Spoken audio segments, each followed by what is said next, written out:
வீட்டு பக்கத்துல தண்ணீர் குடம் வைக்கும் விவகாரம் தொடர்பா ஏற்பட்ட பிரச்சனையில பெண் ஒருத்தங்க தாக்கப்பட்டு கொலை செய்யப்பட்டிருக்காங்க அப்படின்னு உயிரிழந்த பெண்ணுடைய உறவினர்கள் குற்றச்சாட்டை முன் வச்சிருக்காங்க. இவ்வளவு பெரிய விறகு கட்டை எடுத்து சொல்லிட்டு அப்படியே நெஞ்சு மேலே அடிச்சு தள்ளிட்டாங்க சார். அவ்வளோதான். அதுக்கப்புறம் நாங்கள் ஸ்டேஷனுக்கு போனோம். அதுக்கு சண்டாகி கொஞ்சம் நேரம் முன்னாடி ஸ்டேஷனுக்கு போனோம். அவங்க ரிப்போர்ட் பண்ணதுக்கு அவங்க என்ன சொன்னாங்க, நீங்கள் போங்கம்மா நாங்கள் வரோன்னு சொன்ன உடனே எங்கள் அக்கா மீனை வீட்டில் பத்துனுக்கு சொல்ல வந்து இட்லி குண்டா எடுத்து அவங்க மண்டியில் அடிச்சிட்டு இருக்காங்க பசங்களெல்லாம் தள்ளிட்டு. அப்புறமா கொஞ்சம் 10 நிமிஷம் கூட இல்லை, உடனே நெஞ்சிலாம் வலிக்குது. வீட்டை விட்டு இந்த சைடு வரத்துக்குள்ள மயக்க வச்சு விழுந்துட்டாங்க சார். உடனே மெயின் ரோடுக்கு போய் ஆம்புலன்ஸ் 108 ஃபோன் பண்ணி வரத்துக்குள்ள போகிறதுக்குள்ள உயிர் போயிடுச்சு சார்.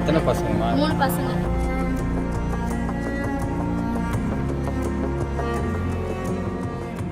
இது தொடர்பா உயிரிழந்த பெண்ணுடைய வீட்டு உரிமையாளருடைய தங்கையும் அவங்களுடைய கல்லூரி படிக்கக்கூடிய மகளையும் போலீசார் கைது செஞ்சிருக்காங்க. என்ன நடந்தது விரிவா இந்த வீடியோல பார்க்கலாம். முனிமா சாந்தி கிட்ட கேட்டாங்க, எதுக்கு தண்ணி இங்க வைக்கிறீங்க, பசங்க கீழே விழுந்துச்சுன்னா என்ன பண்றீங்க? அதுக்கு அவங்க என்ன தகாத வார்த்தை பேசிட்டு எங்க அண்ணன் வீடு நான் இங்கதான் வைப்பேன், நீ என்ன பண்ற, நீ காலி பண்ணுன்னு சொன்னாங்க.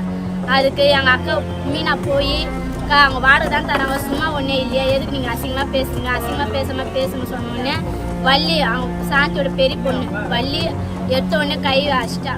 சென்னை வண்ணாரப்பேட்டை போஜா ராஜா நகர் பகுதியை சேர்ந்தவர் வெங்கடேசன். இவருடைய மனைவி முனியம்மாள். இந்த தம்பதிக்கு 3 மகள்கள் இருக்காங்க. வெங்கடேசனுக்கு உடல்நிலை சரியில்லாத காரணத்தினால அவரு வீட்டிலேயே தான் இருக்காரு. இந்த சூழல்ல முனியம்மாள் அக்கம் பக்கத்துல இருக்கக்கூடிய அபார்ட்மெண்ட்டுக்கு போயிட்டு வீட்டு வேலை செஞ்சுட்டு வந்து அதன் மூலமா தான் தன்னுடைய குடும்பத்தை பார்த்துட்டு வந்திருக்காங்க. இந்த நிலையில தான் முனியம்மாளுடைய வீட்டு பக்கத்திலேயே அவங்க தங்கி இருக்கக்கூடிய வீட்டு உரிமையாளனுடைய தங்கை சாந்தி அப்படின்றவங்க தண்ணீர் குடம் வச்சதால இதனால போயிட்டு வரதுக்கு சிரமமா இருக்கு அப்படின்னு முனியம்மாள் இது சம்பந்தமா சாந்தி கிட்ட தெரிவிச்சதா கூறப்படுது. இதுல தகராறு ஏற்பட்டு சாந்தியும் அவங்களுடைய கல்லூரி படிக்கக்கூடிய மகளான வள்ளியும் சேர்ந்து முனியம்மாளை சராமாரியா தாக்குனதா கூறப்படுது. இதுல முனியம்மாளுக்கு காயம் ஏற்படவே அரசு ஸ்டான்லி மருத்துவமனைக்கு சிகிச்சைக்காக போயிருந்திருக்காங்களாம். அங்க ஸ்கேன் எடுக்கணும் அப்படின்னு மருத்துவர்கள் தெரிவிச்சிருக்காங்க. இதுக்காக பணம் எடுக்கிறதுக்காக மறுபடியும் முனியம்மாள் தன்னுடைய வீட்டுக்கு வந்ததாகவும் அப்போ திடீர்னு அவங்களுக்கு நெஞ்சவலி ஏற்பட்டதாகவும் கூறப்படுது. உடனடியா மருத்துவமனைக்கு கொண்டு போகும்போதே